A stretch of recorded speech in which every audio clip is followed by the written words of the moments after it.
So ఇక్కడ మనం ఈ సైట్లో చూసుకుంటే మీకు చాలా వరకు అంత వుడెన్ బాక్స్ కార్కస్ కనిపిస్తుంది, which is different from other sites.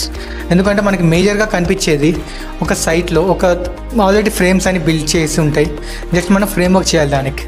So like stone play చేయడం హైలైట్ అయిపోయి ఉంటుంది, బ్రిక్ వర్క్ చేయడం అయిపోయి ఉంటుంది. బట్ మనం దాన్ని కంప్లీట్గా అవాయిడ్ చేస్తాం. We always try to give you maximum storage and maximum usability. So ఇక్కడ చూసుకుంటే రీబిల్ట్ ఒక కిచెన్ తీసుకుంటే యూనిట్ మీకు ఇంతవరకు ఒక మందంలో ఒక బ్రిక్ వర్క్ అయి ఉంటుంది, దానిపైన 1 or 2 inches ఆఫ్ స్టోన్ లే చేసి ఉంటారు.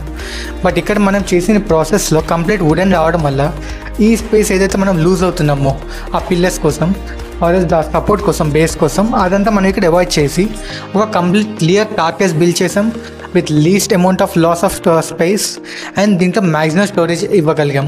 ఈ చూసుకుంటే ఇక్కడ మన క్లయింట్కి 5 ట్యాండమ్స్ ఇచ్చాం, నాట్ 1, నాట్ 2, నాట్ 3, 5 ట్యాండమ్స్.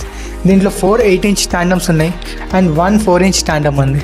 ఈ 4-inch ట్యాండమ్ ఏదైతే ఉందో ఇది మనం కట్లెట్కి వాడబోతున్నాం అండ్ మిగతా 8-inch ట్యాండమ్స్ ఉందో ఇది మొత్తం మనం స్టోరేజ్కి ఇవ్వకపోతున్నాం క్లయింట్కి.